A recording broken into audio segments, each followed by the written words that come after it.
Boom. Hey guys, Tony the Soy Sauce Assassin. Welcome to our Saturday Smoker Panels Live.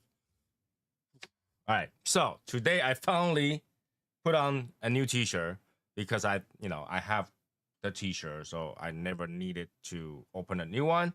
Even though I ordered some new one to see the quality, I looked at it and I never felt like I have to try it out. So, but let me put the panel on. Hold on 1 second.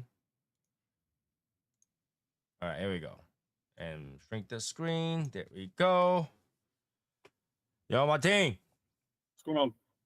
Yeah, okay. So this is the new t-shirt. Basically, it's the same ITS logo, but what I changed the brand and also added this. So now on the shoulder part, we have the original logo patch. And the front has the ITS. All right. So if you're looking at the t-shirt, t-shirt should be in the bottom link somewhere. Like one of those things you scroll by. All right. But if you don't need it, you don't need it. You don't need it. Okay. So today I am gonna smoke the Davidoff limited edition 10-year anniversary. I think this is the Ascura one.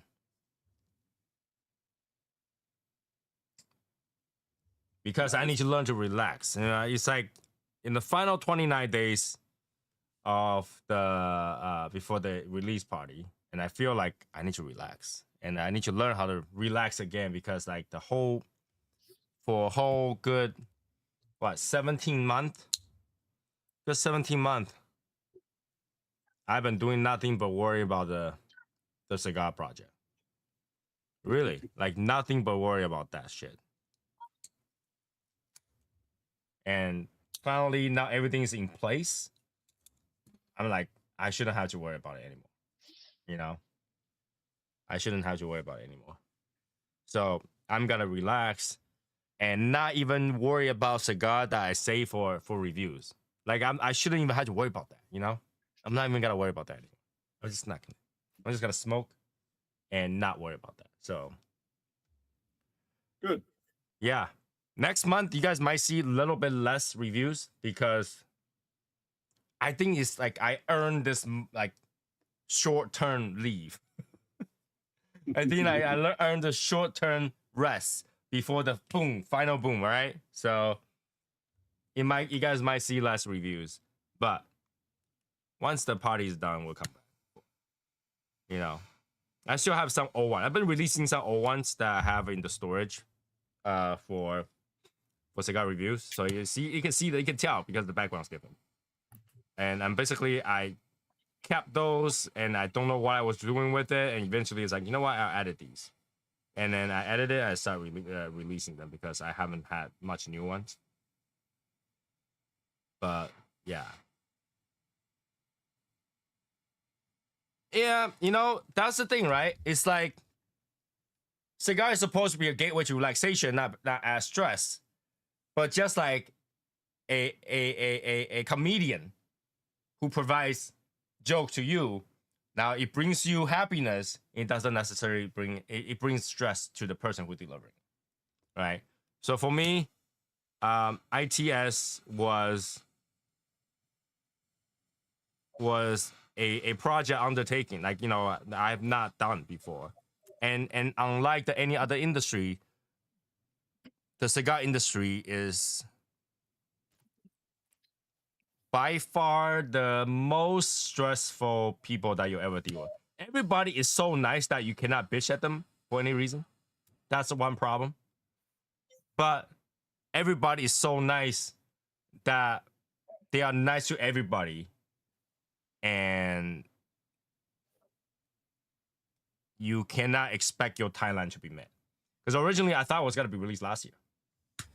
And then when you start to really think about, like, you know, start hearing what time this and time that, nope, it's not gonna happen last year.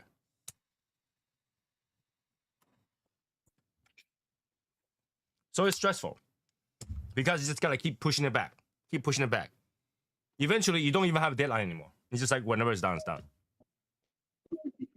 Whatever done is done, right? And you can't even say that, you know, that you want to push people to do it faster because you know you're a small fry. You know you're small fry. And it's like almost a coincidence. I saw Tim Swanson make a short video telling that making a cigar is impossible. Don't do it. I don't know if you guys saw that one. The short video says making cigar is impossible. Don't do it. Because it really is. Once you do it, you're like, what the hell am I doing? Like, why am I doing this to myself? It's not worth it. It's not worth it. Okay.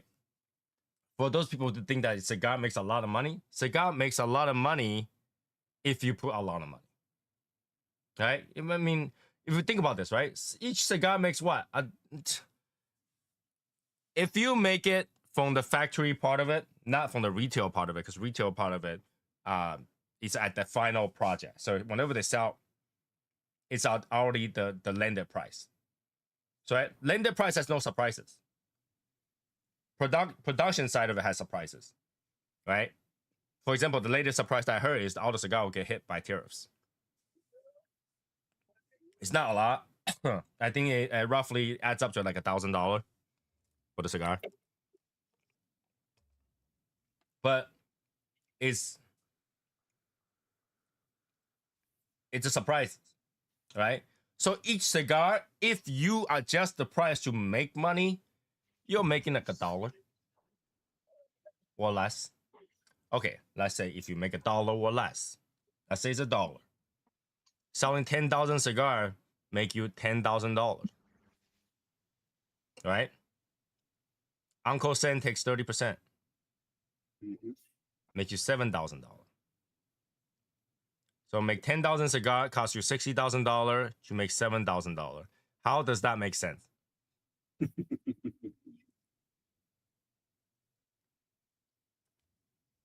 How does that make sense? Just think about that.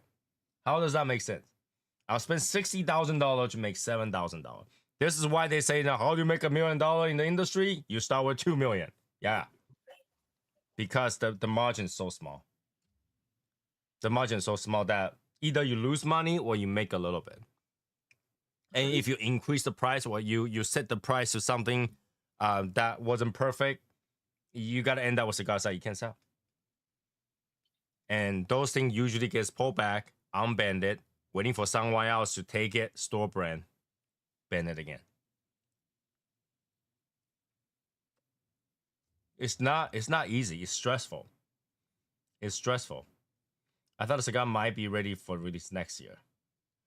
Last night I had Nestor Miranda special edition. It was amazing. Debating what to try the first time tonight: Ashton Double Magnum or Espinosa Crema. Well, they are two very, very different cigars. But if you want a smooth and easygoing and, you know, nice, cedary, creamy, Espinosa Crema. You want the opposite? Double Magnum. So last night I was talking, and stupid me, I'm telling you, we're the dumbest people out there in the world, okay? We're the dumbest people in the world. We're sitting down, we're talking, Eric and I, we're like, all right, now this thing's gotta go, and then we're talking about the plan, how we gotta finish distributing these 500. And I don't know how that conversation went. It went to what our next cigar is gotta be.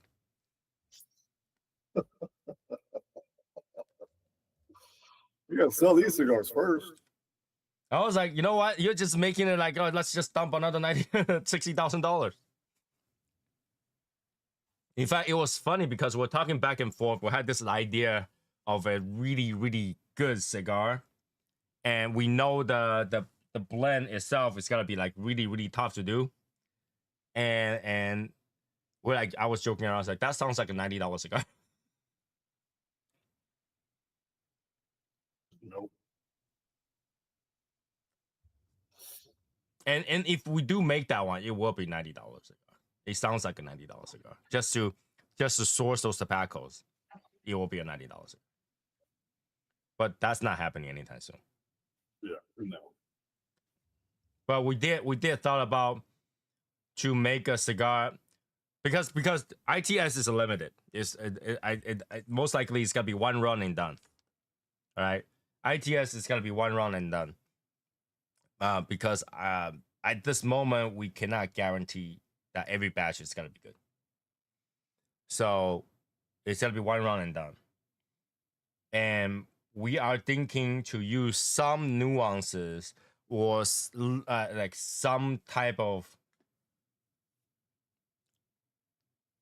close, lighter flavor, but close enough to make a different cigar. But then we're stuck at how we gotta make it affordable. We're stuck at that. We're like pretty stuck. We're like, okay, if we're gonna make it, it's gotta be core. And if you might make core, you can make enough where the price drops. And this one, we won't care about any of the embellishment because it's not limited edition or anything. We'll use wooden boxes, just not painted, logo, that's it. Logo and the name. Make it as cheap as possible so that everybody can afford this and smoke it normally.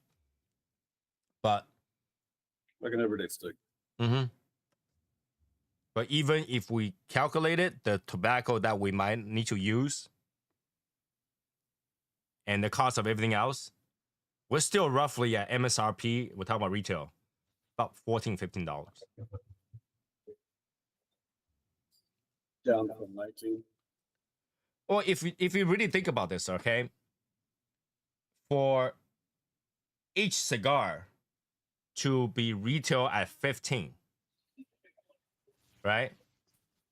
Wholesale had to be 7.5, right? For wholesale to be 7.5, factory costs will have to be about $3.5, $4 per stick. Okay.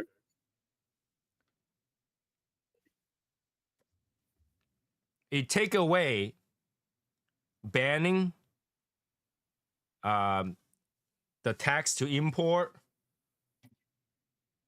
and you know, all the side costs plus box and all that stuff, side costs, you factor it out, roughly about $2, $2.5. You got $2 or less than $2 to make a cigar.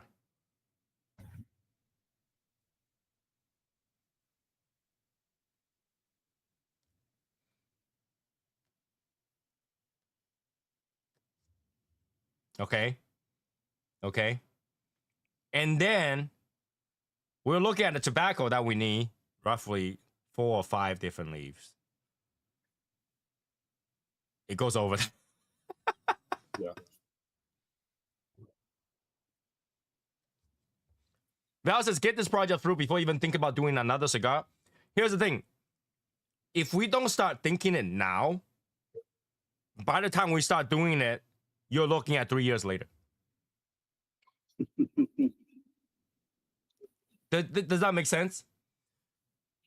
Based on this current project, it took us 18 months. All right, 18 months. At the release party, it'll be 18 months. Okay. 18 months. That's with us doing as quick as possible. Like, we don't shop around or like then we just like, this is what you recommend, this is the best, we do it. Boom. This is why a lot of things are not like in the for the box and stuff like that, it's not preferred. We try our best, right? What is the rush? Cost of things. Cost of things. Everything that has cost is going up. So we need to plan it out. And in order to plan it out, that means planning is involved, right? We're talking about before. 18 months is too fast, maybe too fast. Maybe 18 months is fast, maybe too fast. But then look at this. Any other company that's working on a cigar project releases a cigar every year. Right.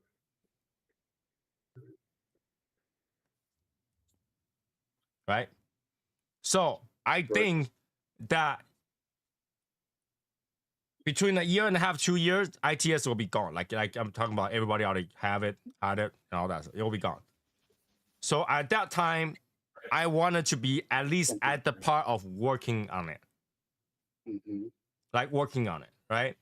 Because the blend that we're looking for the designs and all that stuff takes a lot of time. Like I was literally at the mercy of everybody working on this project this time, and they this, like I say, it's as fast as I can get it to.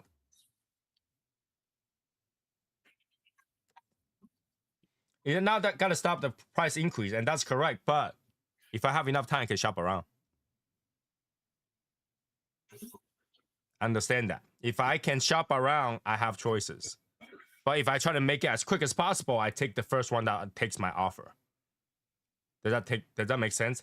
Cigar industry, the people that can work the stuff, the people that can work your project is limited. There's only so many people that make cigar bands. There's only so many people that make cigar boxes. There's only so many people that does this and that. You want to be on their list of saying we will work at this, at that. And when we finally got in line to make the box, we're like 7 months out. 7 months out. Think about that.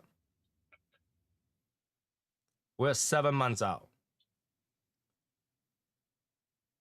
So if we're gonna make stuff, we gotta get in line for that 7 or 8 months out, if not more. Right.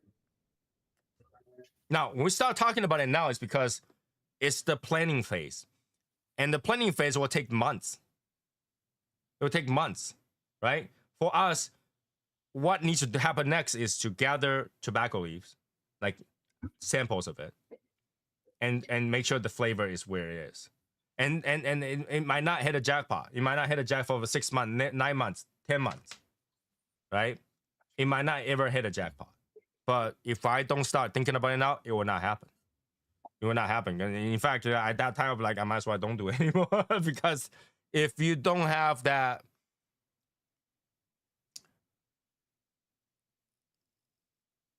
the things that you're working on in place, it gets harder as it goes.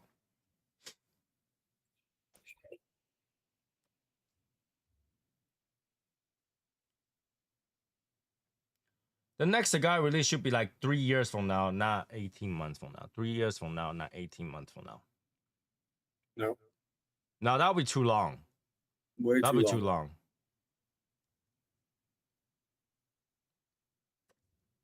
My thing was about, I'm hoping that we're at least getting at between 18 months from now and 2 years from now, we should be talking about the next party.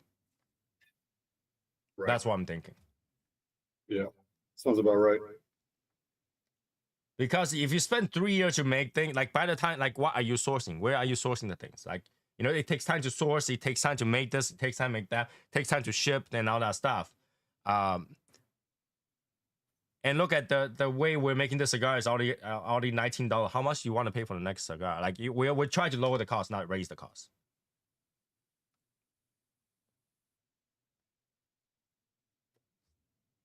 We're trying to lower the cost, not to raise the cost, and not give you guys bundles. All right, not give you guys bundles. And we're also working towards a project where, I mean, this next project is supposed to be long-sustaining, meaning it's got to be a core line of some sort that continues to be made. So we don't have to worry about that anymore. Once we get to one, that's that. It has to be sustainable, has to be repeatable, you know, and has to taste good. Okay.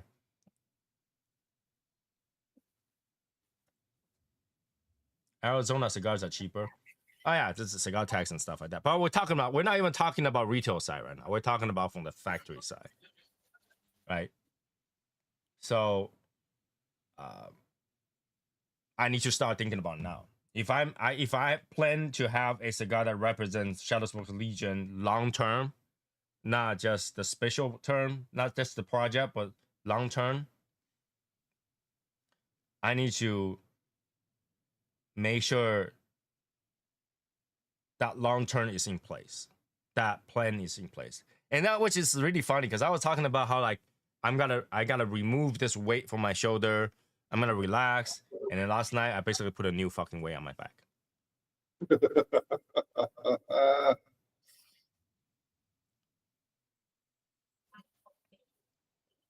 But what I'm trying to do in the end is to leave a history, a legacy for the Shadow, for the Legion, that if you got nothing else that in your humidor you can smoke, you can always count on a Shadow Smokes Legion cigar to go with that. Mhm.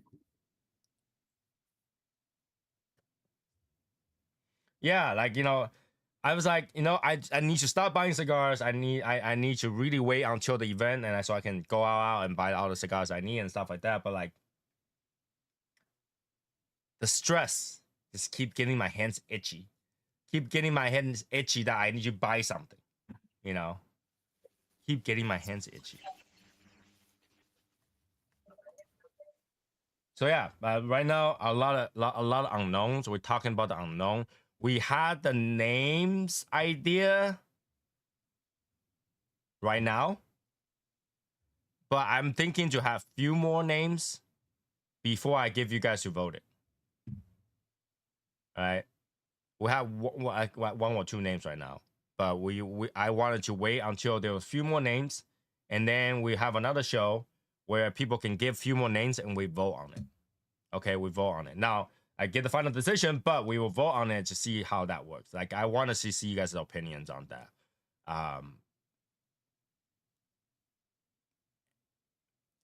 I know what the blend is gonna be, and don't worry, if we gotta release a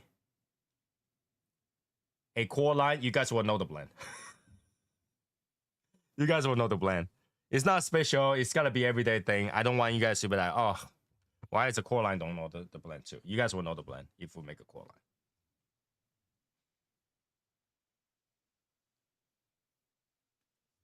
Okay. So the good part is the new project, you guys will know the blend. Not zero. The size is gonna be the same size, 6x52. And here's the reason: because it saves money. You gotta ask, why does it save money? Because we already had the box dimension design done. So if I don't have to go back and say, hey, design me another box that will fit this, I don't have to spend that money. Then that save you guys money overall. Save me money, save you guys money. Right? All I had to do is just remove all the colors, put the name on it. That's it. So you guys, the core line is gonna be most plain box possible. You're talking about like some box like this, just this. All right, nothing crazy, not lacquered, nothing. Quick, easy box. All right, quick, easy box. Bam, bam, bam, bam. Thank you, man. Yeah, bam, bam, bam, bam, bam, bam. It probably will look worse than the street taco box, even though street taco box was meant to look like that. All right, our brand new will look like that. Okay, so that was like basically I'm brainstorming. We should call it. Okay, so this is gonna be like a bam, bam. Thank you, man. Real easy, basic blend. Call it the easy bake. Remember that to put it out there when we asked for opinion. We came out with a name that I thought was pretty cool, and it fits the theme. All trademarks.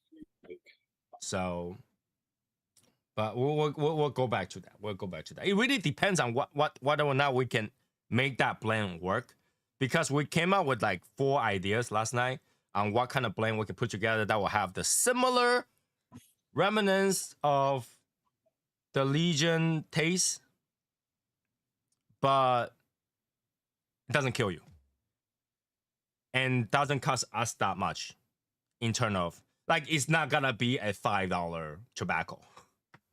Okay, so we're working on that. Paper box not a thing anymore. I refuse to use paper box. I refuse to use paper box.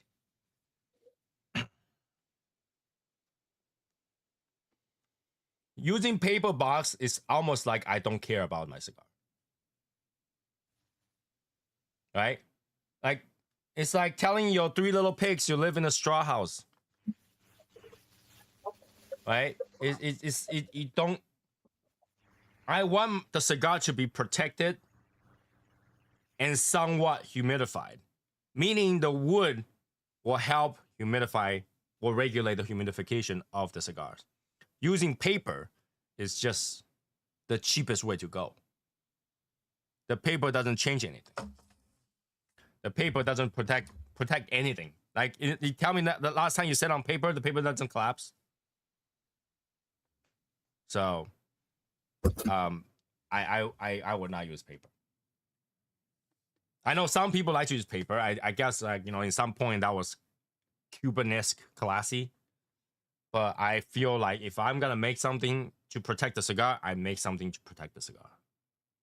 Heck, if making out of steel was cheap, I would have made it out of steel.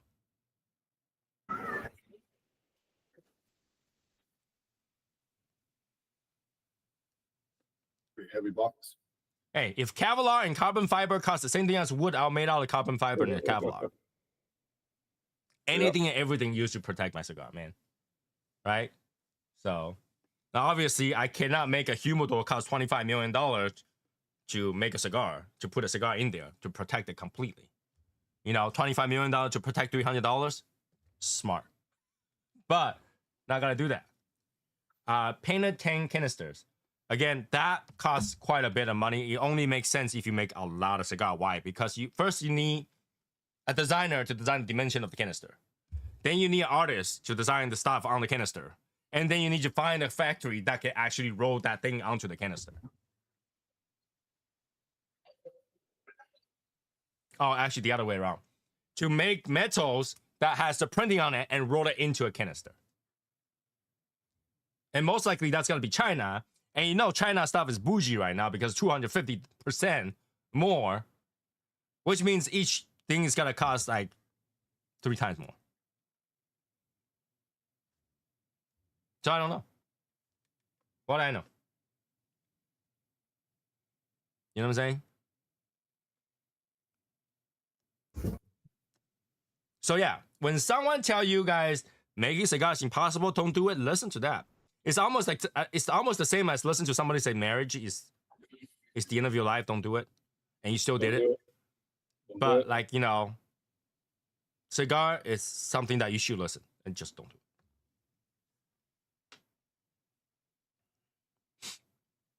If you want to be recognized in the cigar industry, you have to have boxes, or else you'll be considered as won't be considered. No, there are some cigar that are in either fresh packs or paper boxes. Like even 601 released paper boxes, right? And Casa Cueva released Reserva as using paper boards. So there is, but like I said, it's like Cubanist, but not. It's like I feel like it's just not my vision. I complain about those kind of stuff. I'm not doing that. Right? If I complain about it, I don't want to do it because I feel like I fail myself when I do that. It's like I'm gonna argue with myself. It's like, hey, that's okay. Why? Because it saves money. Not good enough. Can't do that. That will bother me. That will really bother me.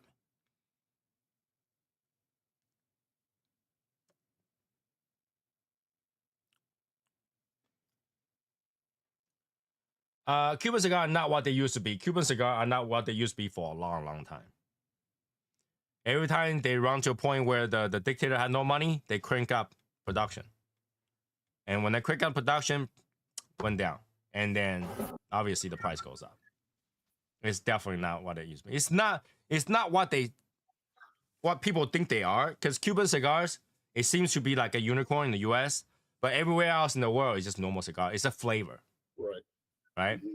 So yeah, it just makes no difference. It's like you're getting Dominican cigar, you're getting Honduras cigar, you're getting Nicaraguan cigar. Cuban cigar is just one another flavor. It's not any different. It's just about 5 to 10 times more expensive. Because in the US, that's a unicorn.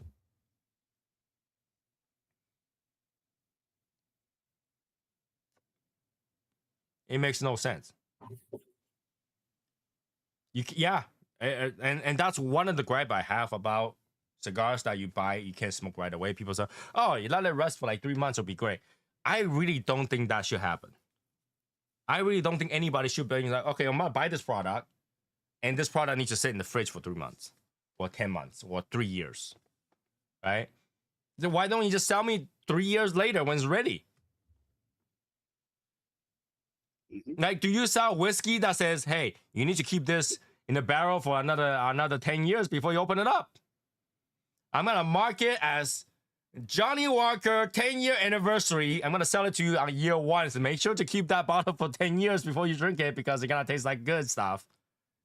You know? You're not gonna do that, right? You're not doing that. So why would you do that to cigars? Like, hey, I'm gonna release a cigar. You can smoke it now, it tastes like shit, but if you keep it for 3 years, it tastes normal. We're not even talking about good, we're talking about normal. Mm-hmm. And you gotta pay 10 times the price for it.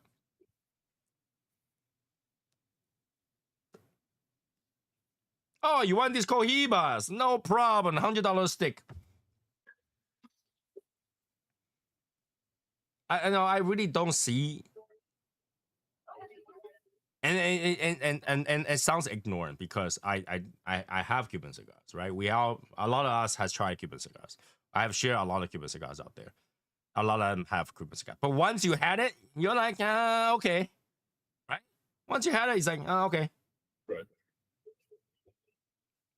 And then you get to a point where like you say, okay, but then I'm pretty sure there's a lot of viewers who's like, I've never tried one. But trust me, you're not missing out that much.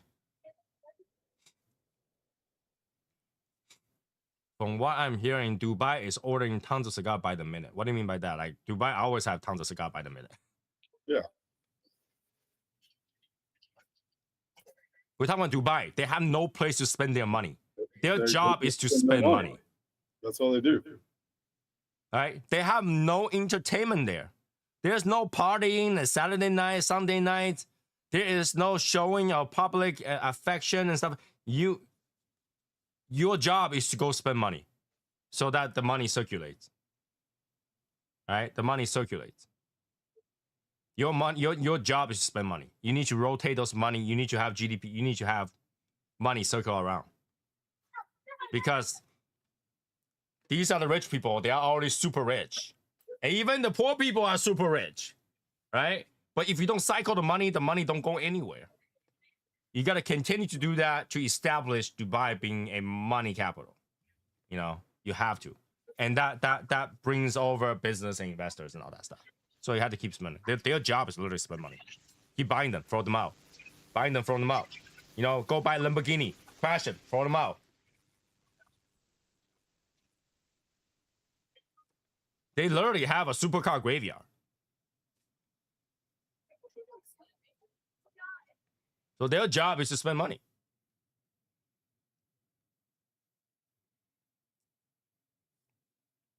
I mean, if you're in a country that your sole job is just go spend money, like you roll in a stack of cash and just like, hey, you look poor, here's some money. Hey, yo, you look that, hey, some money.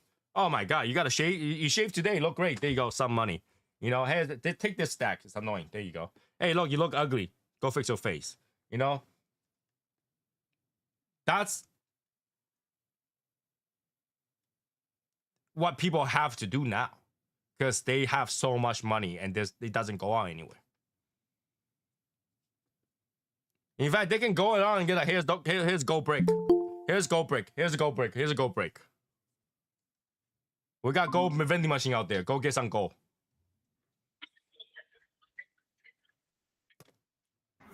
It's kind of weird. Why does it automatically make your screen wider? Because he's got his thing wide. I don't know. But your thing is wide too. I don't get it. Yeah, that's right. I don't know. I don't know. Yeah, you're inside. That's like weird. Yes, I am. It's and I was hesitant about coming on because I'm not smoking. I had dental surgery. I got sutures on the inside, and my dentist said, "Do not smoke until the sutures come out." Okay. But we have such an interesting topic today, and I was, going to the chat room and, participating that way. And I thought, I really want to join in on this, to be a little bit more verbal with the conversation Sure. than just, chatting away. And although I do like, sometimes I'm not able to join in all the time, but when I am able to, I like to. So here I Okay. am. So Mhm. let's go back a little bit. Uh, about the cigar. Okay. So my first thoughts, okay.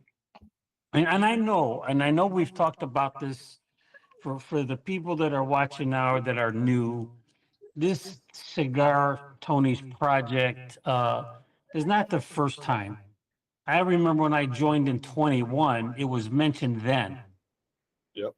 It was mentioned then. And because Tony is always thinking about, what can I do that's fun? What can I bring to the membership? But you have, for you people that don't know Tony, Tony is like, when he gets an idea going, he's like on a runaway train. Okay. Mhm. And he goes and he goes and he goes full blast and he runs with it, which is fine, which is great. No problem. And I realized that, or I finally understood that because of the items that we have, the hats, the glassware, Mhm. the decanters, and the coins and the other stuff. And Tony will say, you know what? I'm not going to do anything. I'm going to let it go this year. And then the next thing you know, he's got two or three things coming out, two or three things being released. So for the cigar project, it did not surprise me that it was done. Okay, I just figured it was just going to be not if it was going to happen, but when it was going to happen. So now that it's happened, when this first really started to develop and really start picking up steam, okay, picking up a lot of headway with it, a lot of thought process, probably a lot of discussion when Eric came on board. I think Eric was a good thing for this project because I think it gave Tony a little extra spark. Okay, I mean the spark was there. The spark was there. It just needed a little bit more ignition to it, a little bit more gas on a pedal. Okay, so now that this project had started talking about going underway, realistically, I am thinking 2 years, 2 years, 2.5 years, realistically, Mhm. because I don't know about the process of the cigar, making the cigars or the cigar industry that much. I really don't. Mhm. I'm just a regular smoker like most of us. But in watching some of this PCA stuff over the last couple of years on YouTube and watching the videos, with some of the content creators and stuff, I remember distinctly Steve Sacca talking about a cigar that he's coming out with. And this was 3 years ago. Okay. But he said this cigar won't be ready for 5 years. Okay. I could not understand why. I can totally Why? understand why. Okay, yeah, okay. But at the time, you have to remember, I'm new, 21. Mhm. I'm new. Mhm. I'm new to the industry in 2021. New more to cigar smoking. Mhm. Really getting back into it. Mhm. Not knowing the process. Okay. Not knowing what it takes to procure tobaccos, not knowing, this region, this country, that tobacco strain, this tobacco seed, that tobacco seed, not taking into account everything that goes along with it. Getting the seed, planting the seed, watching the weather, when to plant it, when's the sun's out, when the clouds out, depending how that tobacco leaf is going to develop. But it just said to me, 5 years to wait for a cigar. Man, okay, all right. Now what do I know? I mean, he's the expert, right? He's in the business.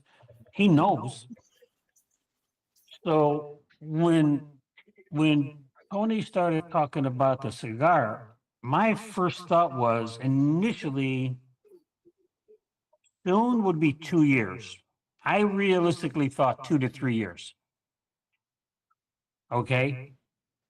But not knowing the problems, or I don't want to say problems, but maybe stepping stones, little roadblocks, little peaks, little valleys, maybe more valleys before you start to get up the peak and plateau a little bit, like a problem with the brand, problem with the band design, a problem with the size of the band, a problem with the boxes, a problem with the hinge, a problem with this. I don't think of that. I don't think of that. Mhm.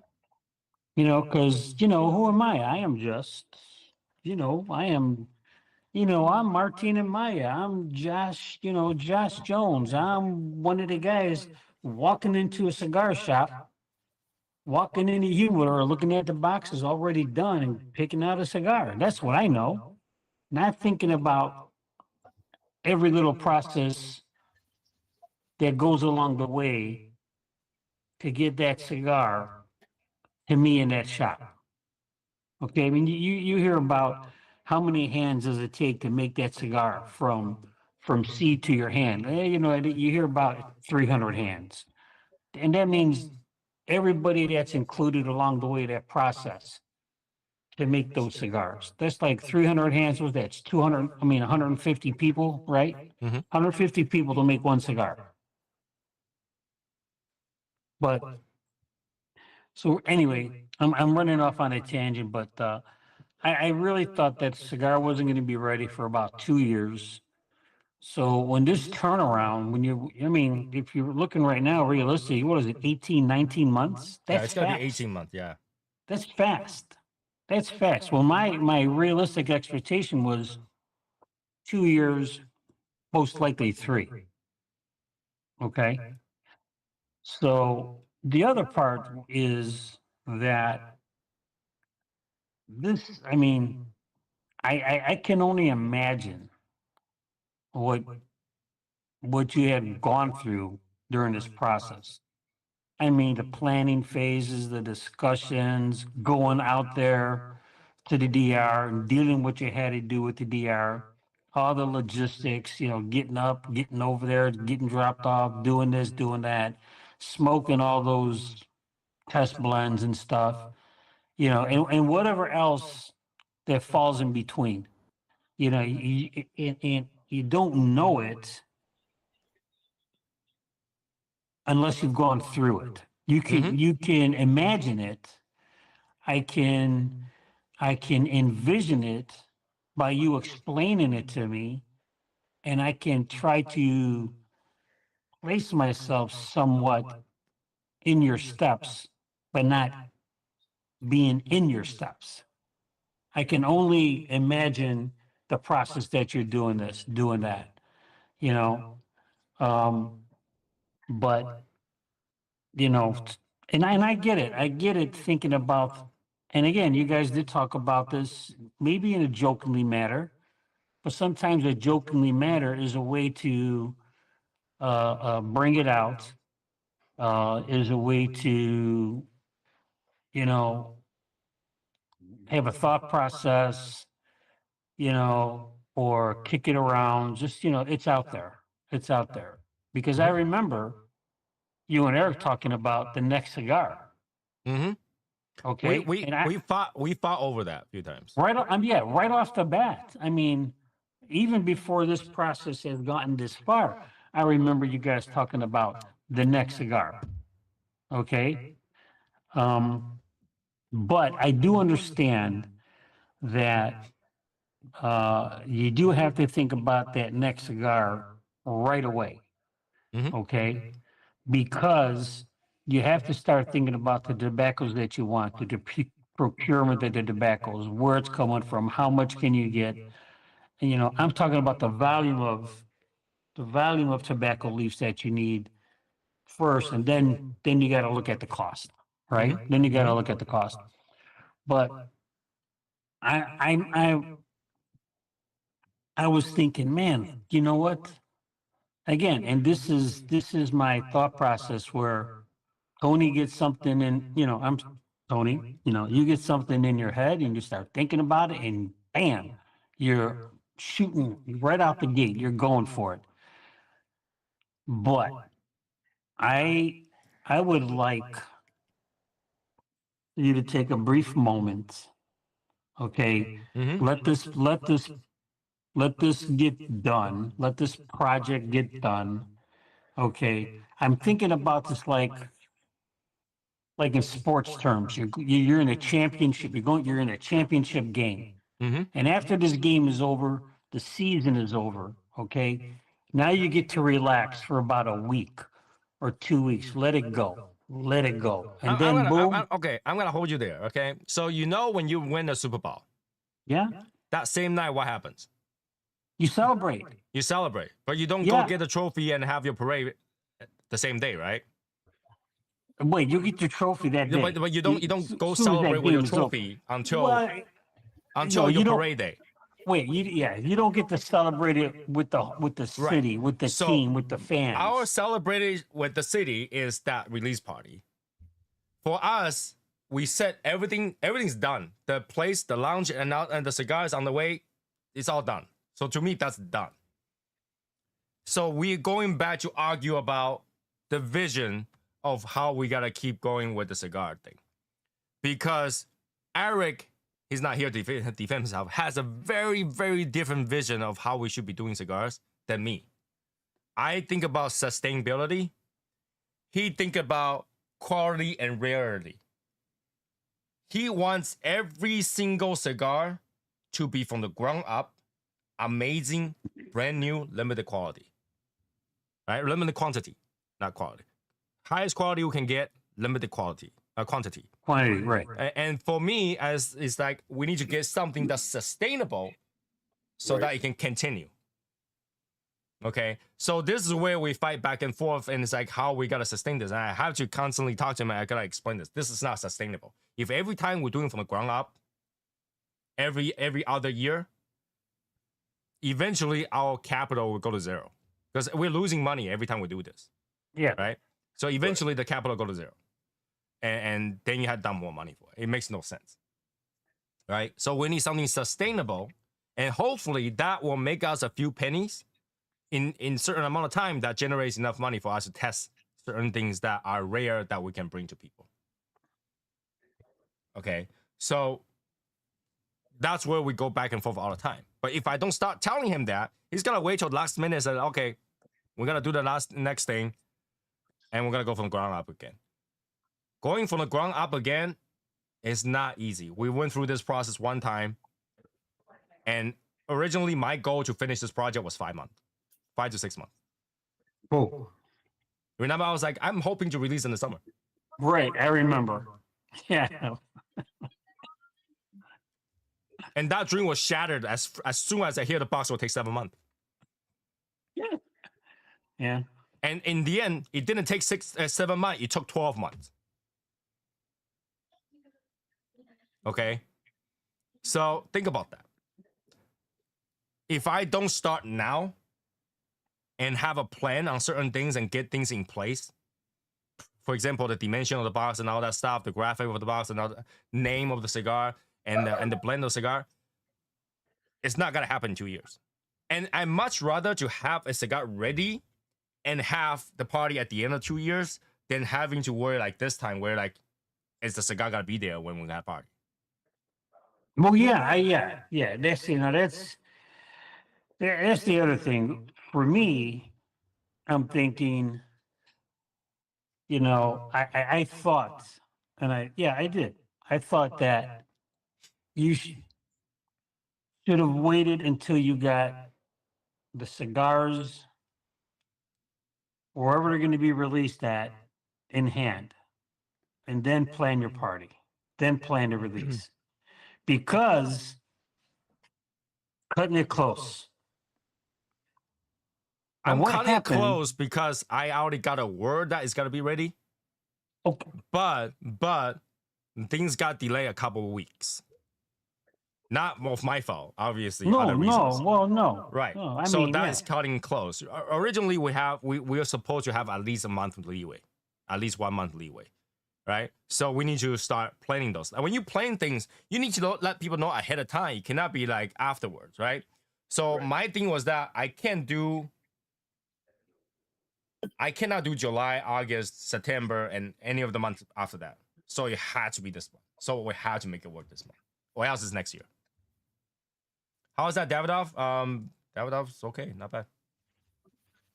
Not as good as you think, but it's smokable. So I had to make sure that range of time cannot be done. I had to do it right before that. Is that because of your work plans? Yeah, I have travel plans. I have other things that Yeah. I already had planned. I can't do those days. Yeah. Right. Yeah. So it's either that or next year. Yeah. But next year wouldn't make sense because now you're just letting it sit. Well, no, you're not letting them sit. You're letting them age. Come on now, Tony. Here's the thing, right? We have very limited amount of space at my I understand. So I understand. it's taking up his living area. I understand. No, yeah, I understand. So the longer we hold them, technically, in theory, more costly it gets. Right? Yeah. How long does the ship take? Takes about 2 weeks. From Okay, so they're being sent out this week, right? this coming Monday or Friday. So this week, this coming week, Yeah. they're going to be sent out. They're already there waiting to UPS to pick it up. Now the shipping, if you ever go on cruise, you'll know within 24 hours in our dock. Once it goes on the ship, within 24 hours in our dock. It takes a few days to arrange, and then it goes on the ship. Right. Yeah. Right? 24 hours later is our dock. And then obviously from that point,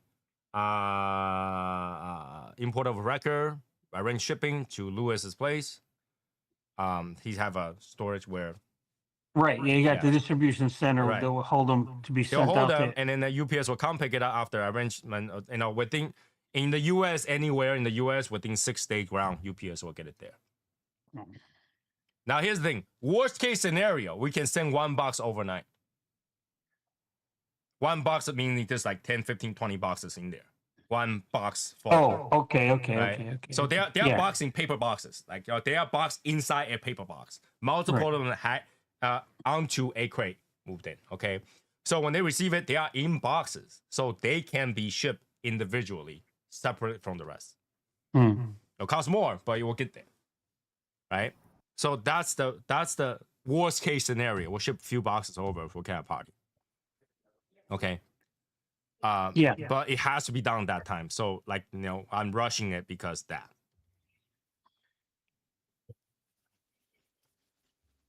I've been rushing about the shipping since March. But I'm just waiting. Right? So like a lot of things will have delays. And if you can account for delays, you have to do it faster so that you can account for delays. And I don't like to wait. I like to know what's going on. So, and like I say, right now, just brainstorming. Things might change. Our ideal might change. Situation might change. Like things that we don't account for. Like I say, we did not account for tariffs. Right. Yeah. So Yeah. all those cigars got hit with tariffs. Right. Yeah, that was unexpected. Yeah. It's not crazy amount. Roughly comes up to $1,000. It's something that wasn't, you didn't anticipate. It wasn't, But that's kind of the surprise that you'll get. So we have to, in order to have more time, you need to spare that time. You cannot be like, okay, I'll wait. No. I mean, if you are a cigar company that already have 25 SKUs, you can afford to have a cigar project last 5 years. And I can tell you the reason that's 5 years because they already arranged for their manufacturer to make certain cigars and it's already lined up for the next few years. They're not gonna be able to roll any other thing until when those are done. Yeah. And it's not because the tobacco is not ready. No. If they know they can make that cigar, they outsourced it. All right, but it's because whatever that you hire to make your cigar already have these booked years in advance. You need $10,000 of this, $10,000 of that, $10,000 of this, $10,000 of that. Until those are done, nobody can make the next one.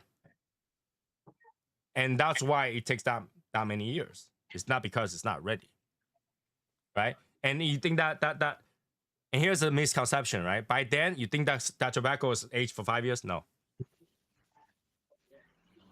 They won't start sourcing until right before they roll it. But they already made a contract to say, at this year, we need this amount. So they will have that already. But it's not like it's because they're aging it, so they can't have that. No. When you're sourcing it, you know whether or not they have it. They're not going to age at that time and tell you that it's not ready. No. Right? They already have piles and piles and piles aged in advance every year. You're not gonna imagine somebody release a cigar and they can't find aged tobacco the next year. And the year after that. Right? A lot of cigars are based on aged tobaccos. Those are aged ahead of time. And they always have more. Because every year when they have new crop, they already put it away for aging. And they take out the A1 that's already aged. So they're not gonna let those sit another 5 years to give you a 7-year age because it depreciated the value that they already negotiated for. Hey Tristan, is it 2 pellet for your order? I actually don't know how many pellet. I don't know how many per box that they're using. Everybody had a different size box. I don't know what kind of box that they use to pack ours. So I don't know how many boxes end up to be. In fact, I don't think Lewis knows. Because when I asked how many overruns we have, he said, I don't know. But if you know how many boxes we have, then you definitely know how many runovers we have because you got to put it in there. And that's not accounting for once it gets to the port, how many they got to destroy. Wait a minute. Say that again. Say that again. Once you get to the port, Yeah. they drove through your stuff to make sure that there's no drugs. Oh, there it is. So they will destroy some of your cigars. Really? Yeah. I never knew that. Yeah, I think who was the one? Either I know Brendan showed it before. I know Tim showed it before. Those boxes that has draw holes on it.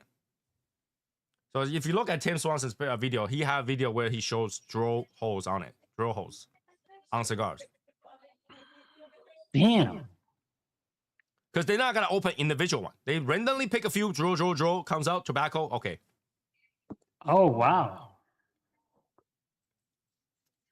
Then what happens if they drill through my box? You have a lucky box. So what happened is like we gotta find the one that's drilled. We gotta replace the cigar that's in there.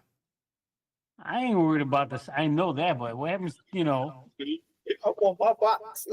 Yeah, if they draw your number, then unfortunately we only have one of those. Yeah.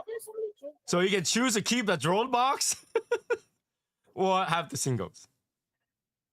Damn. That's screwed up. Yeah, but that's how it is. That's how I it is. didn't know that. Yeah. Wow. But that's the beauty of limited edition stuff is that you don't know who got what box, and you never know if which box was destroyed. Unless the whole entire community comes out and says what box you have, and everybody actually have one box. no, I mean unless those boxes are numbered. They're Right. numbered, but you don't know which number goes to what shop. It's not open again. Congratulations, Steinhofer.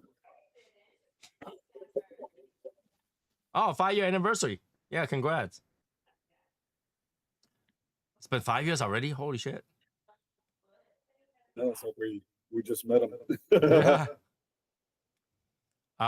So yeah, there's a lot of things that will happen still. Damn, But if you that's, don't you know plan what? ahead, you can't Damn, deal with Tony, the. it's, man, that bothers me. It bothers you because you are the consumer, right? But at the Yeah. port, they don't care. It's not their stuff. Damn. But would you rather for them to open the entire thing, take out a few boxes, unwrap it, open it up, take the cigar, snap a few? Yeah. So the box Because will survive? because they're not going to drill a hole through it. Well, why if At they least- decide to cut the box too to see if the box is made out of wood? Oh my God.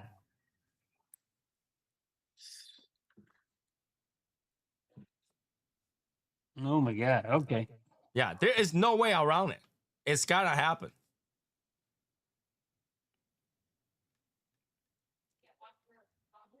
Hmm. Good morning, fellas. Morning, going, Eric? afternoon, Man. evening, I thought- Kwanzaa, New Year's. I fell asleep hard. Oh, yeah, obviously. It's only 1 hour, not bad. Bro, I got home because Odette, before we got home, we stopped by Domino's because it was like 50% off pizza or something. She bought like 2 whole pizza, ate a whole one. And I went and laid down. I was like, yeah, I'm going to take a shower in 5 minutes. I was gone.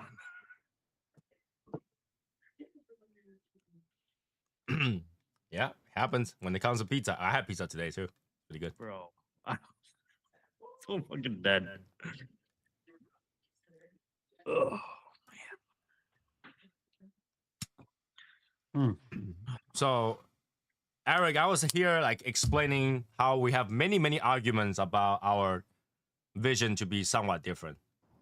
Like your vision of where the cigar is going, and where vision of where where I think the cigar should be going. Yep. And we have multiple arguments about that. Multiple. Yes. And it was like all the way to 2 o'clock kind of argument. Yeah. We talk about our argument. We argue our vision of the way our philosophy of this brand would go. I don't know. You know. So yeah, like if you don't start now, when do you start? 2 weeks later, 3 weeks later, 3 months later, 6 months later?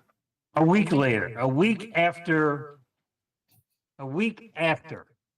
the release. See, that's the thing. I much rather brainstorm now and have an idea and really take the time between now and the party, relaxing.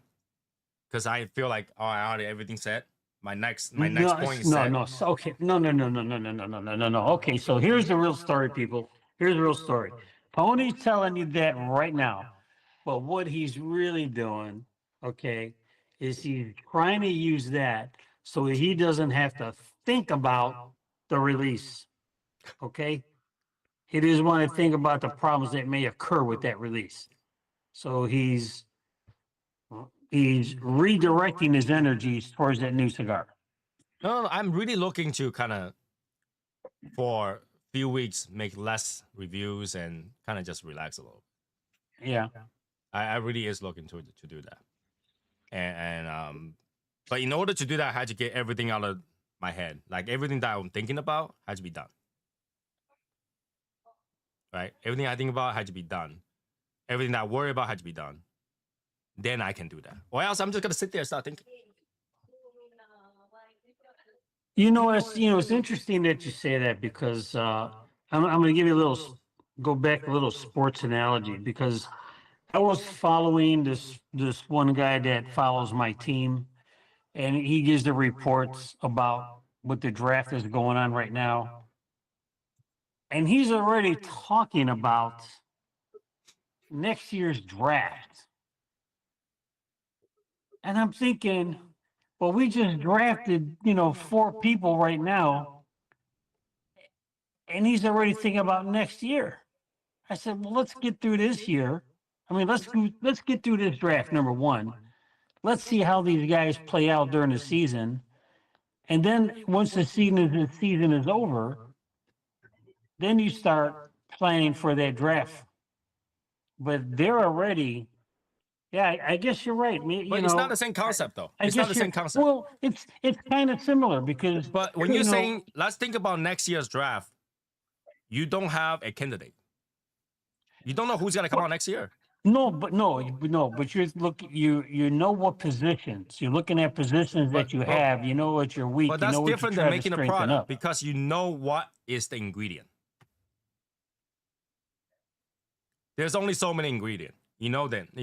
There's no Johnny and then Kayla and then Jonathan. You don't have those names. You don't have. It's just here's 6 different leaves. Each one has 3 different types and 4 different strengths. That's all you get. Right? There's no difference. So I can at any time start thinking about them. Yeah, but look at that. But it's going to be different if it's growing in a different country, right? Say that again. So that tobacco leaf Mhm. that has the tobacco plant Mhm. that has those 6 leaves. Mhm. You take those seeds, you plant 1 seed in Honduras, you plant 1 seed in Dominican Republic, you plant 1 seed in Nicaragua, you plant 1 seed wherever the hell else you want to Now, plant it. when you're talking those crossbreed stuff, those are No. It's the same seed, but they're just growing in different countries. They're going to have a different flavor profile. right. But when I say 6 different kind, I'm talking about Nicaraguan has a Nicaraguan different kind, right? And yeah, and 'cause it really- Dominican yeah, has okay. Dominican different kind. Like Yeah. that's what the 6 I'm talking Okay. about. Like Okay. in Nicaraguan, there's what? Esteli, Jalapa, Esteli, Jalapa, Condega, Ometepe, yeah. Ometepe. Condega, right. right? Yamasa. Yeah. 5. Each 5 has 3 type of leaf.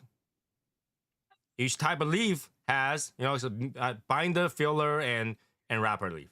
Right? Yeah. And right. each one of them has 3 strength. Right. Visos, Seco, Lajero. Lajero, right. It's constant.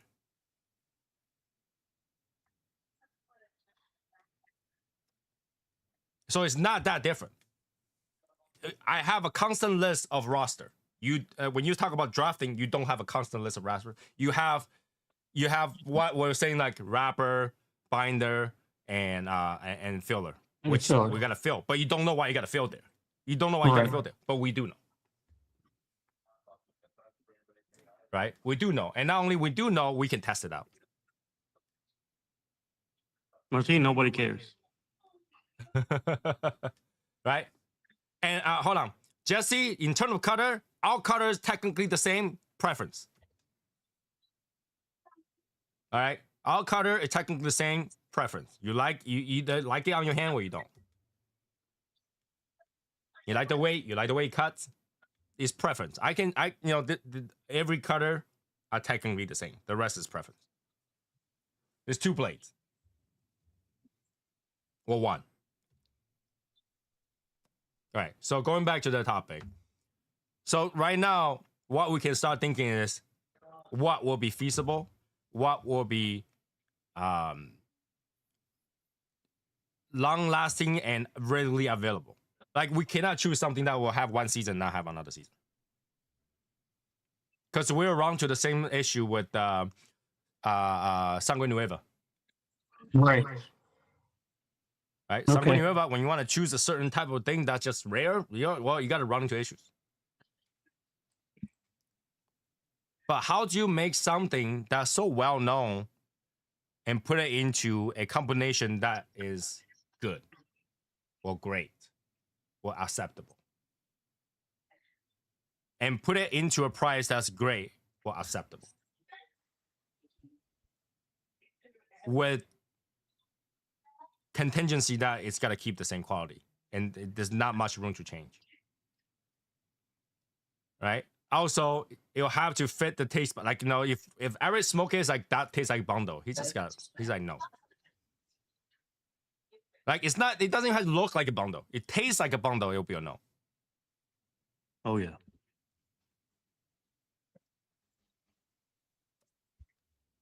Right? We had to start talking about which band can we use, which one we need to have new dies cut. Each die is $350. Each band needs 3 to 5 dies.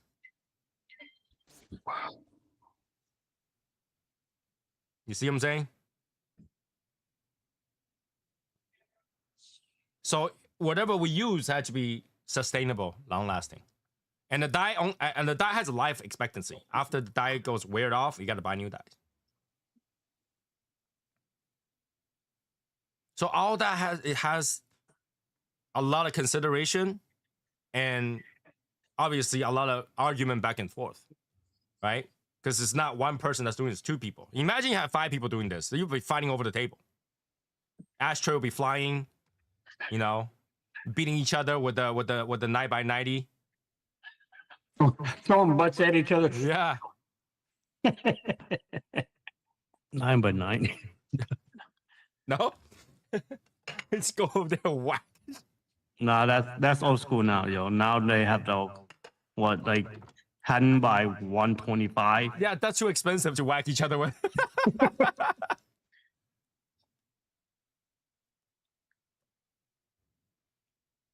Right? And that's a unique part is that when you had two people, two different visions, you had to agree and then kind of settle somewhere in the middle, right? When you're in a company, it's kind of different. They have 5, 6 different blenders. They blend it out, and the boss smoke it, and then another manager smoke it. If they're good, they're good. They let it out, right? So we're in a very unique situation where we can disagree with each other and we can find common places. But to find that common place takes time. It's not like a corporate. It's not like a big family where I gotta be honest with you. If Lewis was gonna make a cigar and the senior says no, I guarantee Lewis is not gonna make that cigar. If Lewis came out with a cigar that tastes like crap, and the Lewis said like, this is a damn good cigar, he's releasing it. Right? So for us, it will take time. And in order to have that time, I need to brainstorm ahead of time.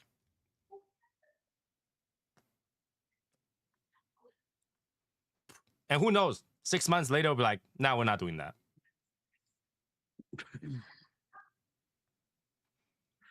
You know, 6 months later, we'll be like, yeah, Eric and I have about 7,000 cigars each to smoke. We'll be done for the next 20 years.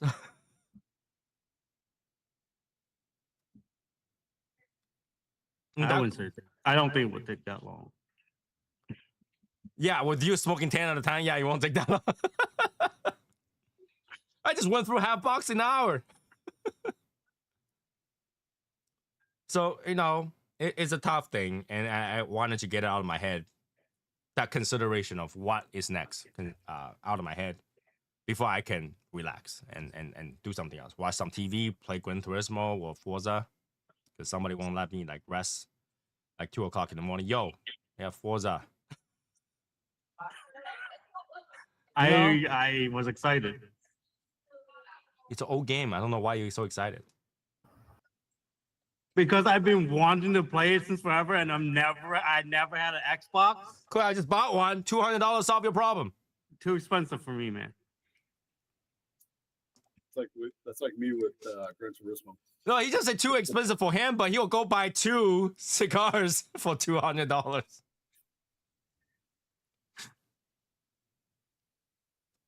I don't have an area for a racing sim. I don't even have time to go to play a racing sim. So, like literally, Legion takes about 90% of my time. I will literally push away my meeting to very early in the morning, just so that I have time to smoke it over here. Just have that 1 or 2 hours to smoke. Literally, everybody who's been in the tribal with me will be like, you heard from me. Like it used to be, hey guys, I'm gonna go take a bath. Now is I got a meeting about 2 minutes, I gotta go. Right? Legion takes 90% of my time. And you add this project into it, it's almost 100% of my time. I don't have time to do anything else. Like if I gotta do something else, it'll be tomorrow. Everything has to be pushed to tomorrow. You wanna play a video game? All right, it'll be tomorrow morning at 2 a.m.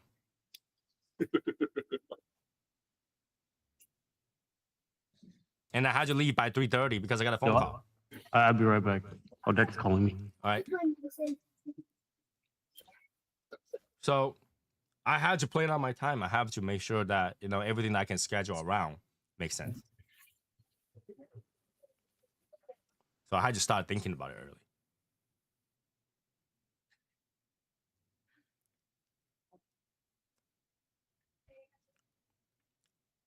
You guys heard my theme song? Everything, every single day, gotta make something great, right? Every single day. Every single day, I make something great. That's just my way. Right, Biao? Jenkins. That's right. Push forward, get things done. That's just how I like to do it. And this is why Val's like, when I have an idea, it's like a runaway train because I want to get it done. I'm excited. I want to get it done. Okay, I want to get it done. Even though every time I say I'm not gonna make something, but someone have to always. There's always someone that can say, "Hey, Tony, have you did one of these?" No, I haven't. Damn it. Now, if you tell me that's something that is within my power to do, and that we can do it, and that's cool within the confines of this hobby, I will want to do it because that's part of the hobby. Is to push forward to see what you can do with it. Is to sharpen your skills. It's like once you have something in your mind and it keeps going and going and going. I'm the same way. You don't stop until it's done. If I don't find a direction to go, in my mind I'll have like 15, 20 different directions to go with the one thing. So I have to make a choice. Or else that I'll continue to see all the possibility of each one of them. Yeah. So you have to just pick a direction. In fact, Val came out in yesterday's argument.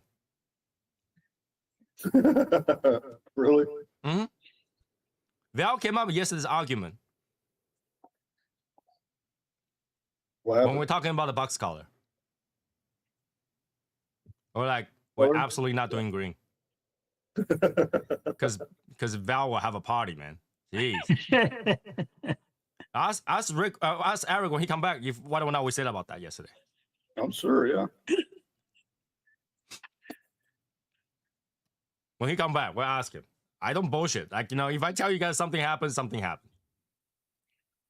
All right. We were like, no, we're just not gonna put anything. Because the reason why green came up is because we're talking about the ribbon on the bottom of the foot of the cigar. I absolutely hate ribbon. You guys see my review? I absolutely hate ribbon. Ribbon costs what, 2 cents each. It's not big. It's not pricey. You can do it. Anybody can do it. I just think it's so cheap and ugly. I much rather spend the money to get a footband. I just don't want a ribbon. And his example was taking out a Fonseca MX, which is green. He said, "Look, doesn't this look kind of complete? It's green." I was like, They're like, shut up. and his argument is that even Opus used bands, use the ribbons. Mm-hmm. And talking about the purple ring. The purple ring does not need a footband because it doesn't really protect anything. But it still had a footband. Yep. Ribbon. So I was like, but if you want to do something and you want to watch out for people's budget, because ultimately it doesn't cost me. It costs you guys. Right? The product goes to you guys. So ultimately it doesn't cost me, it costs you guys. I asked, which one would you rather have? Second band or the footband? So Val, let me ask you, when it comes to a cigar, do you rather have a second band or the foot band? Second band. See? Second band. All right, Eric, did we or did we not, in part of our argument yesterday, talk about Val? Yeah. Green And box. what did we talk about Val with? What did we talk about? Huh? What did we talk about? That Val was going to have a party about it if we did it. Green, it's a green box. See? And I Oh, told- yeah, baby. And then I told him we can't make Val happy. I don't lie to you guys, man. If it happens, it happened. If it didn't, it didn't. Oh, man. I told Val, like, because you were showing me that MX yesterday, and that's how the conversation came up. Okay. So, like, it happened. Our argument goes on and just goes all over the direction, everywhere directions. And then we just kind of settled with it. You know, but you got to have a direction. You got to have, you know, and then you got to know what people want. And with that being said, I told him, like, I mean, I think having a second band is more complete. Having the foot band makes the main band empty. And in fact, you can smoke and continue to enjoy that second band until you're in the second half of that cigar. Yeah, But the foot band lasts you about 3 seconds. It's the first thing you took off. Yeah. So technically, that's true. your cigar lost its identity the first 3 seconds of you smoking it. Smoke that band. Which you could, but I don't think anybody ever. Who does anybody ever try to smoke one of those Leaf by Oscar band? Well, yeah, I did. I tell you 2 stories. Because I was new at the time, right? Like I said, I'm getting back into cigars. You know, they got those. Well, you showed it the other day, Tony. The Wednesday, the cedar sleeve that comes on that cigar. Mm-hmm. I swear to God. I didn't know that it was there. Well, you didn't know the protection. sleeve was there? I looked at the cigar and said, man, this is a weird looking cigar. I lit that sucker up. And Hey, cedar. flame. And I'm smoking it. It tastes like wood. Right? It does give you that cedar taste. And then I'm smoking it, right? I said, man, something's wrong. So my granddaughter, she says, I don't think you're supposed to be smoking that. I said, it's a cigar. She goes, yeah, but I don't think you're supposed to be smoking that. I'm thinking, well, yeah, you are, because why would they put it on a cigar if it's not supposed to be smoked? But yeah, I ended up taking it off. I smoked about a third of that cigar with that cedar sleeve on there. It was terrible. It was terrible. But Wow, smoking wood. Yeah. But you know what I'm talking about, right? Once you lit it up with that, the woodsiness, the cedar goes into it. You can taste it. And all you have to do is just slide it off. And then of course, that leaf, the tobacco wrapped around the cigar. Uh-huh. I said, well, I guess cut. It was smoking.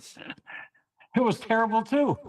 Because that outside leaf just started burning. Yeah, you smoked too much of it. You burned too much of it. So that it's not burning evenly, and now it's like going around ravel. Yeah. Whoa. So yeah, that was an experience.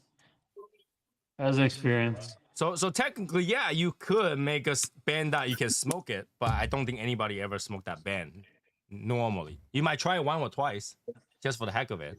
But you wouldn't try to smoke that because number 1, it burns funny. Number 2, it tastes funny. So that Leaf by Oscar band, I don't think anybody smoked that. Leaf. You're talking about the band around the cigar, right? The Leaf by Oscar. So the Leaf by Oscar band, some of them are made out of tobacco. Yeah. So somebody told me, yeah, you can smoke that. And I said, no, I don't think you can, because that band is actually ground tobacco mixed up with some kind of Paper. a vegetable base to make it look like a paper sheet, and they roll it and they press it and they cut it, and that's how they make the band. But yeah, it's called homogenized tobacco. It's called homogenized tobacco. So yeah, you can smoke it, but it tastes terrible. It tastes terrible. Because I did. Yeah, you can smoke the extra. I'll try it. I tried it. No, it's no good. No good. No bueno. No. No good. No If good. I'm not, if you guys have not smoked the 10-year anniversary of Skiro, save your money. Ain't that good? What is it? That 10th-year anniversary of Skiro. Oh no, is that Skiro? Yeah, yeah, Skiro. The new 10th anniversary. Oh, you smoking it? Yeah, Was I right? it wasn't that good. So I'm right. Why did you say I'm right? You're right, but it wasn't that good. You'll probably have better experience smoking a regular Skiro. That's. I didn't say that either. I don't know why. I know I didn't smoke it, but it's just because from that 10-year anniversary Nicaragua one. It's literally my experience from that, and that's why I take from the rest of it. But I'm looking forward to the 10-year Yamasa though. For some reason, I am too. That might be good. I don't know. But this one, it's okay. Has a little bit of strength to it though. Does it taste like Skiro? Tastes like Skiro. It's almost the same blend, but I think there's more strength. It's thicker, right? It's thicker, so it's like a little bit more base grittiness to it. It's got a little bit of sweetness, but it's not. It goes away really quickly. And pepper. So, but yeah, our argument went quite long. We even went online and started looking at different tobacco and different colors. And Eric said that he's got to roll them, so we'll wait for him to roll them. Roll the shit out of them. Watch, he's got to waste an entire pound of tobacco. And actually, then he'll waste 4 pounds of tobacco because we need 4. And then we shove my ass as a demon room and take it out. Yeah. He's like, his garage is gonna smell like ammonia. People walk by, like, what the hell is this?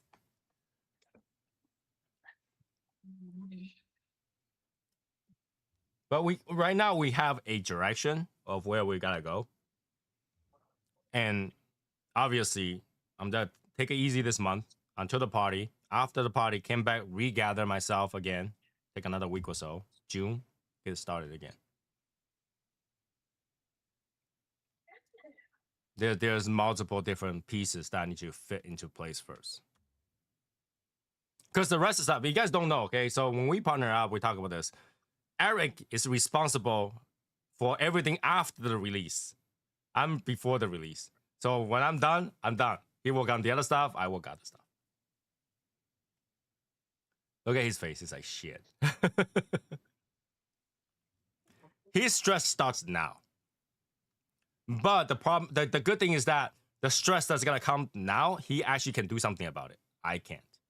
The stress that he had before are things that I can do something about. He can't. So that means stress for you too. No. I'm not even gonna think about it. Mm-hmm. Everything you come to me, I'll be like, nope. Wait until you ask me every day. Hey, you better check your email. I didn't even put your email on it, so it doesn't matter. I actually know you'll go to my email, huh? Mm-hmm. So you know what I'm saying? No, I'm not gonna check that email. Not gonna check that email.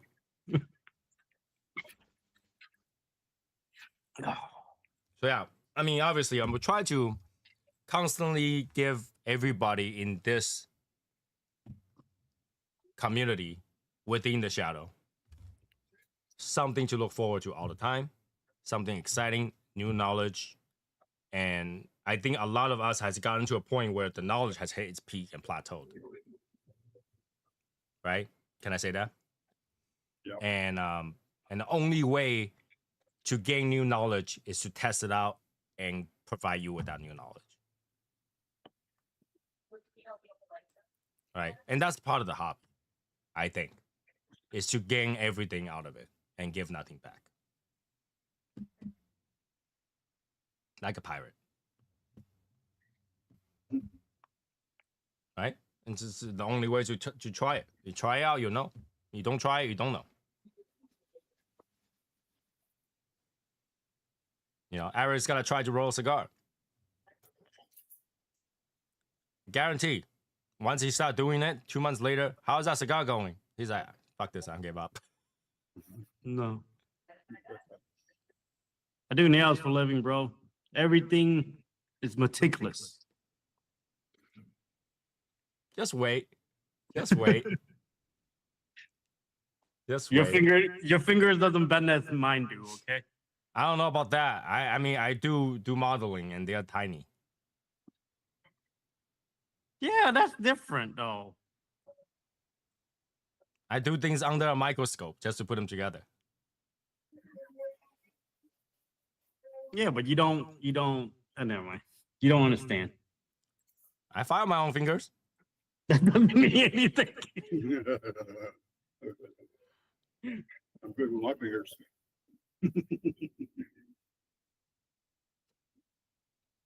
In fact, I filed the model kit so much that my finger gets shiny. I think I showed it to you guys before, where I was filing a piece of plastic, and my finger's on it, so it files my finger too, and my finger gets all like shiny and nice. Usually my thumb will be very shiny. Yeah, I mean, obviously I have other problems too, like, you know, for the project that we're working on, like ashtray and stuff like that. It's all in China, and because it's all in China, I still have to deal with that. Hey. How much is the tariff again? Just shut up. Yo, I heard somewhere. I heard somewhere. It's like going up to like 3,000%. I don't fucking know.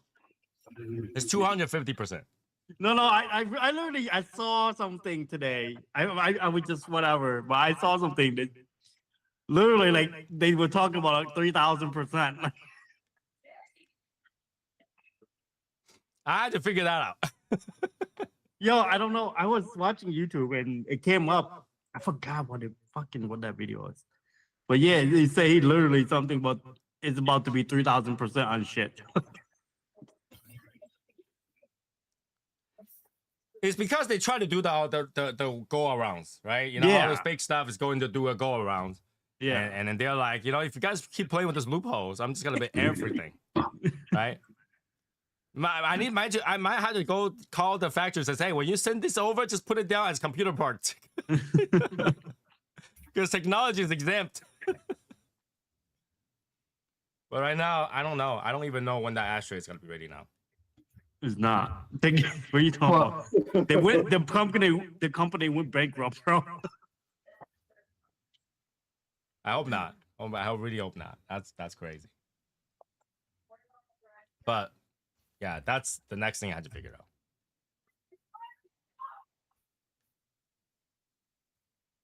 The next thing I had to figure out. And obviously, I have a side project I didn't talk to you guys about. Great. Yeah. There are things that I made. I know no one's gonna afford it, so I had to make it just for myself. You made a statue of yourself? No, definitely not. No one's gonna buy that shit. Not even my wife. Well, you partner up with ST DuPont or something? What happening? No, not that. I don't stop. That's another idea.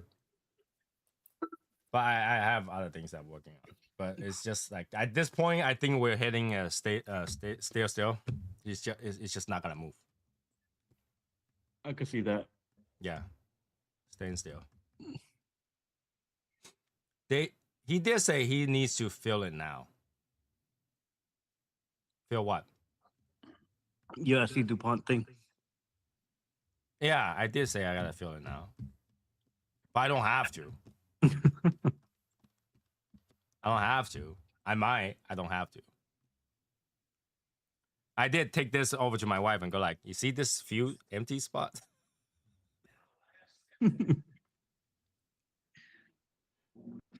She did tell me that it will fit one of these matches. So she told me just put the matches on top like this. She ain't wrong. She ain't wrong. So just put the matches on there. You know, everything you need to light. You know, you're gonna. It's not if, it's when. Everything that I think about is not. It's never. Is if. It's always when. I think that's everybody, right? When you have a goal, is when can you accomplish that goal, not if you gotta accomplish that goal, or else it wouldn't be a goal, right? You accomplish one of your dream, you have another dream. I don't sleep that much. It's a good idea. When you have too much dreams, it's hard to feel. It's hard to feel. You know.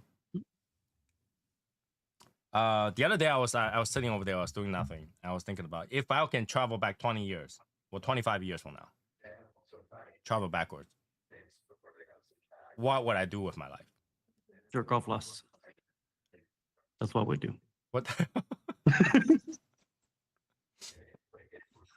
How would it be different for you if you travel 25 years from now? Oh yeah, it's gonna be so different, dude. Because knowing what you know right now, you go with all your memories. I think everybody would love that, right? That's the thing. Yeah, but what would be different? My whole entire life. Like, what would you do different? I would work way more. No, I would, you gotta be smart. I would, for me, I would go negotiate with every single leaders of the world. 25 years ago, bro, I'm meeting no damn leader. What are you talking about? I'll be the first young kid to be on Fox News and you're like, I need to talk to the world leader. Yeah. And I'll be like, Eric, I know you're still young. We need to talk. I'm like, I'm there. I remember all this. No, you're not gonna remember it, right? I'm gonna remember it. I will be like, knowing going now out there. knowing what I know now, 25 years ago, yeah, I remember everything. What the fuck you talking about? Right? If I go back 25 years, I thought about it, and maybe I wouldn't do the work that I'm doing. I will do something different. Definitely not. I would do something different, a lot different. And I will go to, something like Fuentes. Like, did you guys need some investment? Oh, that's. I think there was. Wait, hold up, man. Fonte is still big dog back then, bro. No. But it wasn't as big as today. They buy 1%. Just buy 1%. And you go, I don't need any income. I just need free cigars. Right? Go to Davidoff. Hey, Davidoff, you guys want 1%? Just give up 1%. Dude, they were 25 years. I don't know, man. They're still big dog back. 25%. The cigar industry is not like today. But you talk about the two guy that actually was. It is right. But you talk about the efficiency and how cigar is delivered. It's not the same as today, right? There's no online community for cigars. There is no online purchase of cigars. It's very different. Yeah. Cigar price is very different too. They have less factory that's burned. Well, at least we didn't know about. Right? Everything is very different. And if you can go back and negotiate with the world leader a good deal to give him some information. Some information. Bro, I'm from the future. Yeah, I'm from the future. Like at 25 years, you know who's the what? president? You're gonna be on the news of one of those fucking crazy people that think they're from the future. 25 years ago, who's the president? Bush? Yeah. I'll go talk to Bush. I'll be like, dude, you need to write it We're down. about to go down. You need to write it down.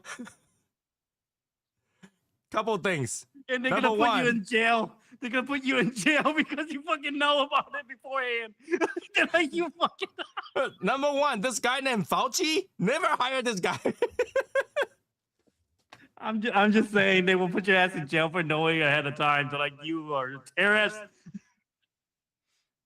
Number I can two, see it. I can see it all happening. number two, Bush, you read the book backward. Check it before you read it. Or something like, dude, if you hear about Corona, don't touch it. Guys, I'm heading inside. Good night, man. All right, Martin. There it is. If I could start over 2000, I could in a heartbeat. Now the question is, like, there's multiple scenario, right? Would you start 2000 if it's not your body? No. Like Val, if you can travel back 25 years, but it wouldn't be you. You know, yeah, I need more time. 25 years ain't enough for me. All right, if you can travel 65 years, I but it's not you. 25 years. Damn, I know. damn. How old are you? Holy shit.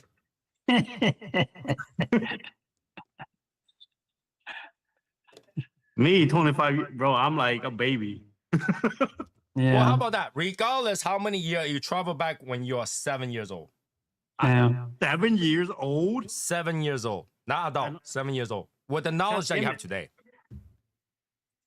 Bro, I would love to just travel back till I'm 21. So No, I that'll, need. that'll be too easy because you're an adult. You can do whatever you need to do. That'll be too easy. That's what I'm saying.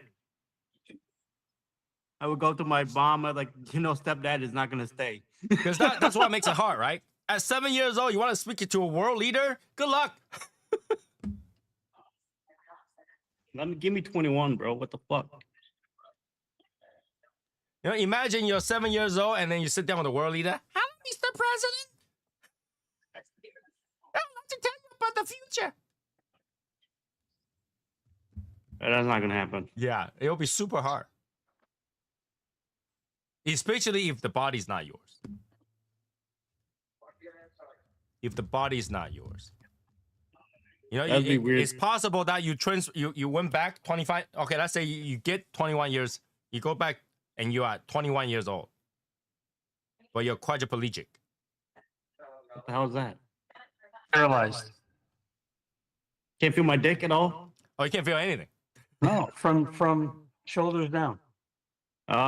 You're Steve Hawking. Then I'm useless. What the fuck? You know, you See? still got your brain. You still got your Still got brain. your brain. You still can speak. Yeah, I don't want that. But that's a risk. That's a risk. You don't know who you gotta be. No, I don't want your risk. I just want my body. Everything comes with a risk. You can't. I only have pros. You gotta have cons. At least give me a third leg. All right, you cannot feel anything So- other than your dick. All right, so in saying that, here's the thing, Eric. When you asked about my age, I'm an older person, okay?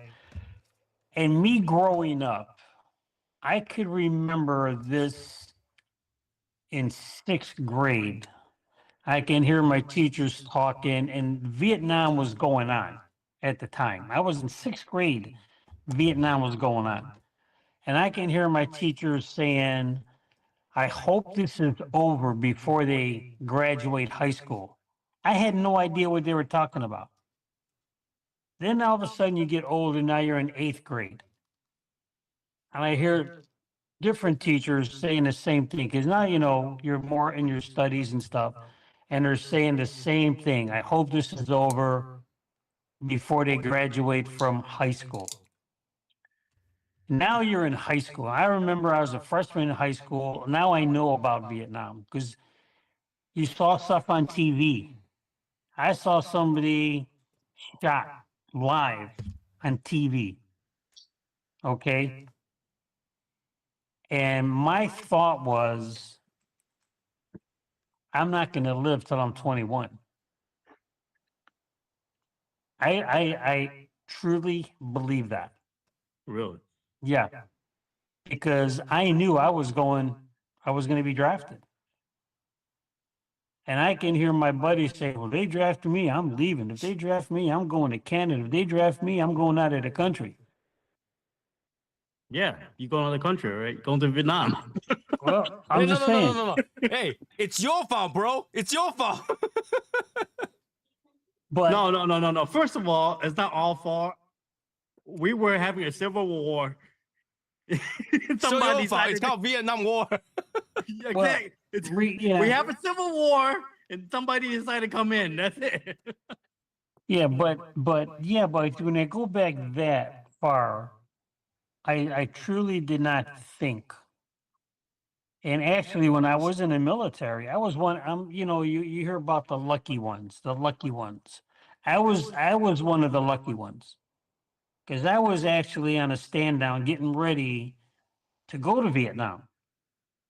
Okay, because we were in a pull out status, but in order to pull out, you had to send people over there to secure to pull out safely, and I was part of that contingency that was going to go there for the pullout. Luckily, and I mean luckily, my orders changed. That's why I didn't end up going to Vietnam. But anyway, Man, knowing that, you could have some nice Vietnam pussy though. yeah, I can still, well, but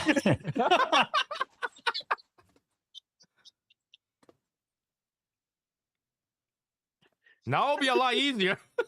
so wait a minute. So going back in time now, because I didn't pay too much attention about getting good grades and studies and stuff like that in high school. And when I went to college, I really didn't pay attention too much in college. I ended up not finishing college. I went into the military. And once I got out of the military, that's when I actually started pursuing what I was going to do. You know, what career path I was going to go. Mhm. And I went into the health field. Now, as time went by, I realized that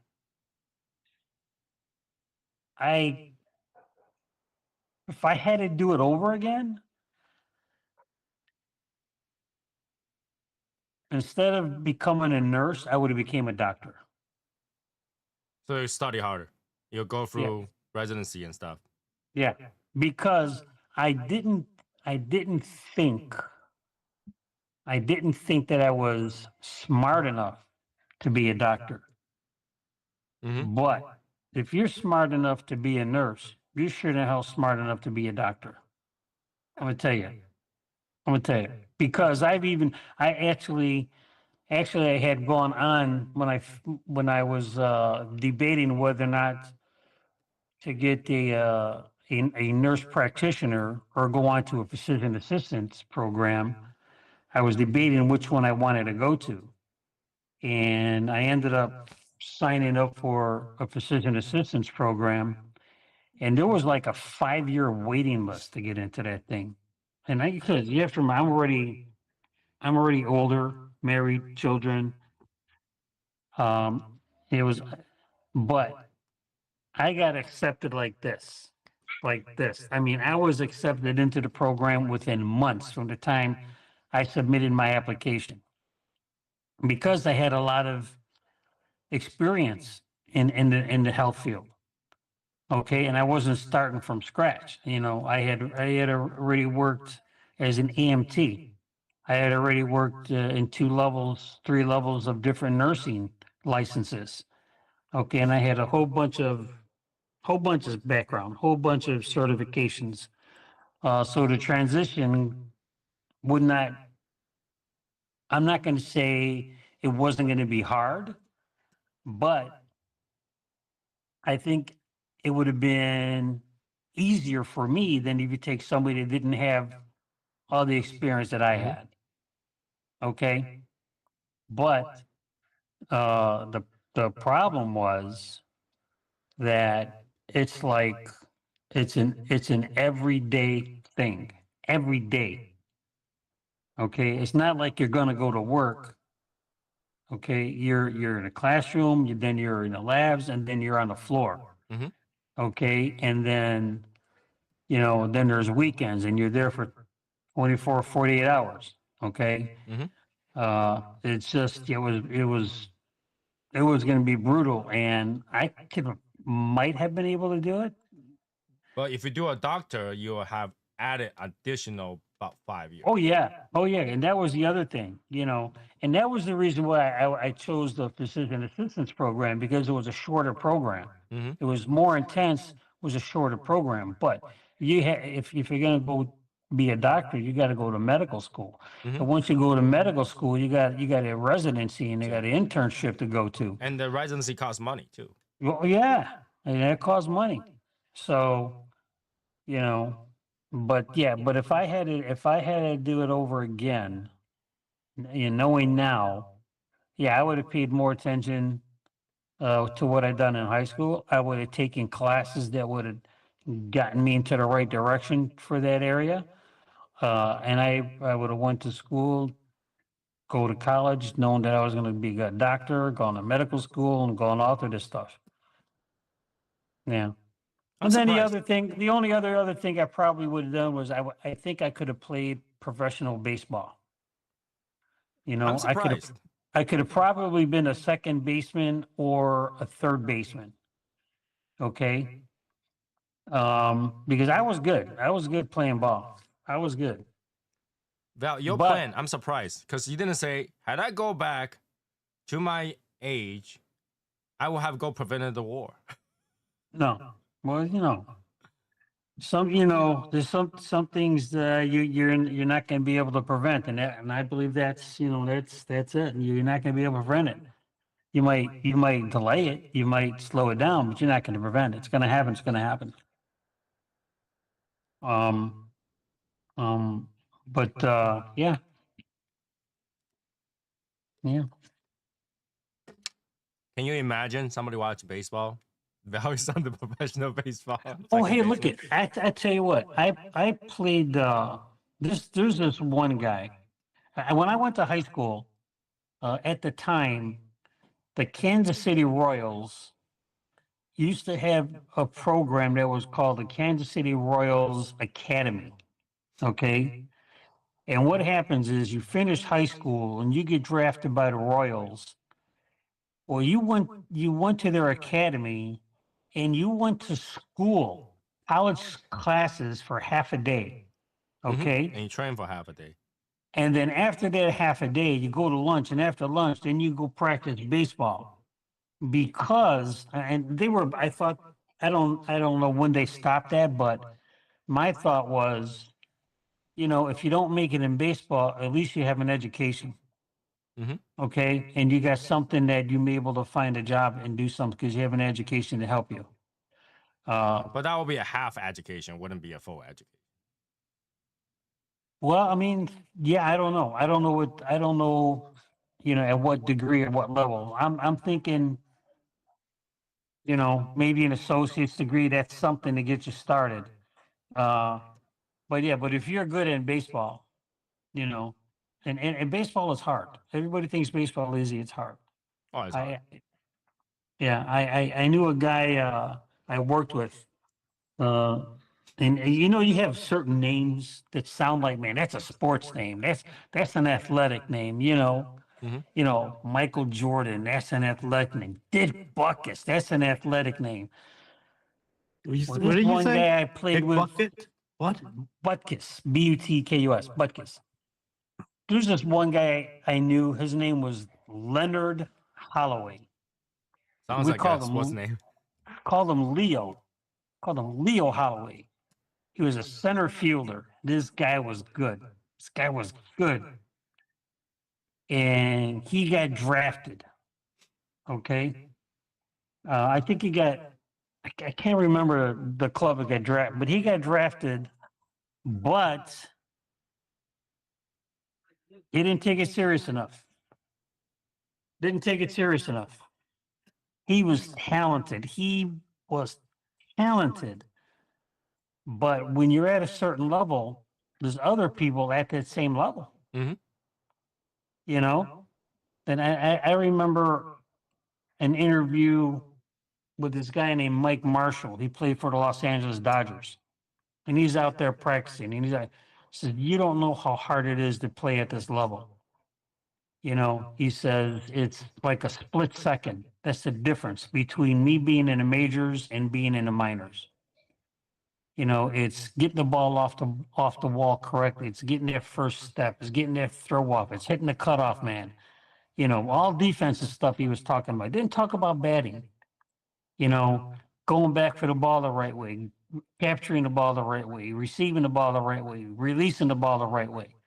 You don't have to It's be good at batting to win. You gotta have good defense to win. defense, defense. Yeah. If you're an average, if you can hit 200, get a base hit here, a base hit there. But if you're defensively, you're good. You can prevent hits. You can prevent runs. You can stop stuff. Yeah, every team already have one slugger. You're not gonna beat that. So Yeah. Yeah. that's the way it is. But yeah, I thought about that kind of stuff when I'm sitting down and doing nothing. I have all this thought going in my head. Like, what if? What if this? What if that? What if this and that? And I think about at the end of that, all right, I can't change all that. I can't do all that. But what can I do now? What can I do now? And that kind of thought gets me in trouble. It gets me in trouble. Like, what can I do now? Oh, I can do this. I can do that. I can do this and that. Shit. That's why it gets me in trouble. You know, I don't know who said that to me. People said that that people with a lot of talents die from exhaustion.